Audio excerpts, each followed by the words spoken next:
Hallo und herzlich willkommen bei Straff Insight, dein Podcast für Denkanstöße, Inspiration und den persönlichen Austausch, um deinem glücklichen Inneren und gleichzeitig deinem straffen Äußeren Stück für Stück immer näher zu kommen. Ich bin Niklas und ich freue mich so sehr, dass du heute hier bist. Sucht nach Angst. Was meine ich damit? Warum Sucht nach Angst? Wie kann ich nach irgendwas süchtig sein, was ich eigentlich gar nicht haben möchte?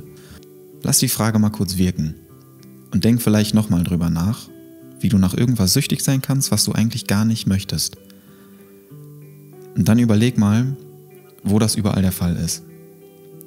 Weil es ist so oft so, dass wir nach irgendwas süchtig sind, was wir eigentlich gar nicht haben möchten, langfristig gesehen. Und das finde ich total spannend, weil wir so krass in unseren ganzen Gedanken, in unseren ganzen Gefühlen gefangen sind, dass wir das gar nicht mehr bewusst wahrnehmen, was wir eigentlich so den ganzen Tag vollkommen selbstverständlich, vollkommen automatisch machen und wonach wir dementsprechend auch süchtig sind. Was für Muster sich schon bei uns eingeschlichen haben, die wir gar nicht mehr bewusst wahrnehmen. Und das ist so krass, wenn du dir das mal vor Augen führst. Das kann auch ein bisschen überfordernd sein zunächst, aber da gehen wir heute zusammen rein.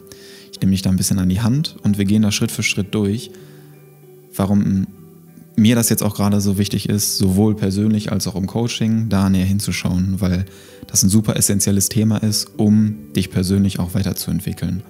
Das Spannende ist, wenn du so in diesen Gedanken und Gefühlen gefangen bist, dann ist das ja so, dass ein bestimmter Gedanke den nächsten auslöst, kommt der nächste Gedanke, der nächste und ehe du dich versiehst, bist du in diesem ganzen Gedankenkarussell drin und es dreht sich immer schneller und du nimmst das gar nicht wirklich wahr, wenn du überhaupt in das Karussell einsteigst, sondern du nimmst nur noch wahr, wenn sich das Karussell unkontrolliert schnell dreht und du gar nicht mehr die Notbremse findest, geschweige denn aussteigen kannst. Und das kann sehr überfordernd sein. Und damit es eben gar nicht so weit kommt, möchte ich dir heute mal so ein bisschen die Mechanismen erklären, die so dahinter stehen und wie du dann bewusst diese Muster wahrnehmen kannst und dann auch verändern kannst. Da geht es in erster Linie um das bewusste Wahrnehmen, weil die sind so im Unterbewusstsein abgespeichert, dass du das gar nicht erkennst, wenn diese Muster wieder greifen. Das heißt, du gehst ganz automatisch ablaufend durch deinen Tag und realisierst gar nicht, wann und zu welchem Zeitpunkt deine ganzen Muster und Gewohnheiten wieder greifen, beziehungsweise dich in Besitz nehmen. Dass du in ängstlichen Situationen auf eine gewisse Art und Weise reagierst. Das machst du ja nicht bewusst, dass du dich dafür entscheidest, sondern das passiert automatisch. Und das meine ich damit, dass das diese ganzen unterbewussten Muster sind, die sich über die Jahre bei uns eingeschlichen haben. Und diese Muster wieder bewusst wahrzunehmen, das ist schon mal Schritt Nummer 1. Und das ist gar nicht so leicht. Das ist jetzt so ganz entspannt so darüber zu sprechen in der Theorie, aber in der Praxis selber ist das überhaupt nicht leicht und wirklich sehr, sehr schwer. Du denkst auf eine gewisse Art und Weise, dieser Gedanke, der schießt dir einfach durch den Kopf, dann entsteht dadurch ein Gefühl und durch dieses Gefühl entsteht dann die Emotion in deinem Körper. Diese Emotion macht die Erfahrung für den Körper real. Heißt, sobald du diese Emotion fühlst, ist das deine Realität. Ganz egal, ob du das gerade erlebst, ob du die Erfahrung wirklich machst oder ob du nur diese Emotion spürst. Und das ist schon ein sehr, sehr krasser Unterschied. Denn der Körper unterscheidet da nicht, ob du jetzt gerade physisch in der Situation bist und die Angst in Anführungszeichen berechtigt ist oder ob du einfach nur die Emotion spürst und dein Körper dementsprechend darauf reagiert und sich gedanklich in diese Erfahrung reinversetzen kann. Du erlebst den gleichen Stress, indem du das immer wieder wiederholst. Trainierst du deinen Körper unbewusst darauf, regelmäßig in routinierten Abständen in die Vergangenheit zu reisen. Das heißt, du erlaubst dir gar nicht, mal im Hier und Jetzt präsent zu sein, sondern durch deine Emotionen, durch diese abgespeicherten Muster, reist du immer wieder in die Vergangenheit, weil du ja die Erfahrung, die mit der Emotion verbunden ist, in der Vergangenheit gemacht hast. Und so bist du da in dieser Vergangenheit emotional verhaftet, angekettet und kannst da nicht irgendwie weg, kannst da nicht fliehen. Hast immer wie so einen schweren Anker ausgeworfen, der sich am Boden verkeilt hat in deiner Vergangenheit und du versuchst jetzt mit deinem Schiff aber Vollgas vorwärts in die Zukunft zu fahren, schaffst es aber nicht, weil dein Anker eben dich zurückhält. Und deswegen ist es so wichtig, dass du das siehst, dass du das wahrnimmst. Okay, ich hänge jetzt da gerade fest, so ich muss den Anker erstmal lösen und einholen, damit ich mit meinem Schiff überhaupt vorwärts fahren kann. Weil sonst passiert da nichts. Deswegen ist das so wichtig, da hinzuschauen. Zuerst denkst du auf eine gewisse Art und Weise, dann fühlst du dich auf eine gewisse Art und Weise und dann lösen diese Gefühle wieder Gedanken aus. Und das ist diese Gedanken- und Gefühlsschleife, die sich immer wieder wiederholt. Ich gebe dir gerne ein kleines Beispiel. Wenn wir jetzt bei dem Thema von heute bleiben, Ängste, Sorgen, Zweifel. So, Ängste oder Zweifel über die Zukunft zum Beispiel. Du hast dann diesen Gedanken, was ist, wenn ich in ein paar Jahren kein sicheres Einkommen mehr habe, zum Beispiel. Oder was ist, wenn in ein paar Jahren das und das gar nicht mehr stattfinden kann. Diese Gedanken der Unsicherheit, der Sorgen und Ängste oder Zweifel, die lösen dann bestimmte Gefühle in dir aus.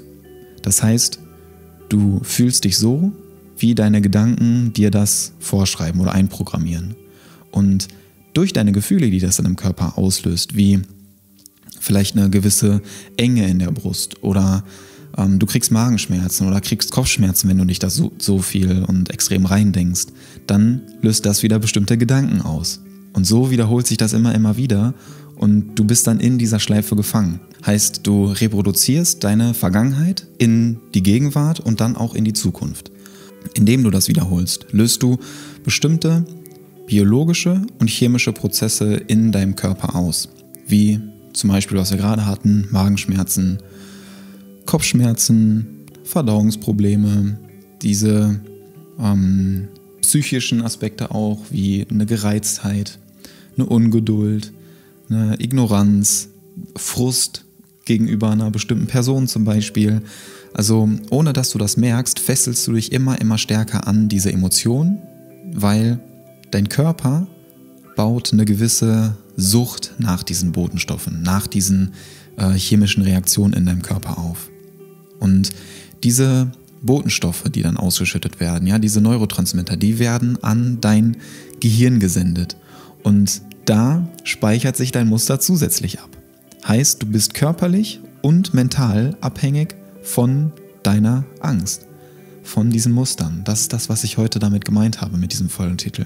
Dass du durch deine Gedanken, durch deine Gefühle diese bestimmten Botenstoffe ausschüttest und dein Körper und dein Gehirn genau davon abhängig machst.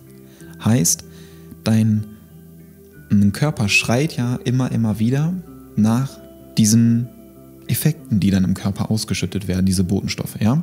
Genauso wie bei einer Zigarette oder wenn du eine gewisse Sucht nach einer Substanz entwickelst, dann schreit dein Körper und auch vor allem dein Gehirn immer wieder nach diesen Substanzen, weil du abhängig davon bist. Und genauso ist es auch mit diesen Botenstoffen. Du bist süchtig nach diesen Botenstoffen, die durch die Angst in dir ausgelöst werden. Das heißt, dein Körper trimmt dich darauf, immer wieder diese Muster zu wiederholen, damit dein Körper diese Botenstoffe bekommt. Und dadurch bist du süchtig nach deiner Angst. Und das ist doch irgendwie krass, oder? Also als ich das wirklich gecheckt habe und bei mir wirklich im Alltag auch verstanden habe und angewendet habe, habe ich mir nur gedacht, ey, was geht hier eigentlich ab? Das ist das, was diese Sucht eben ausmacht, dass du in dieser Gedanken- und Gefühlsschleife gefangen bist. Und ich möchte dir gerne ein Beispiel dafür geben.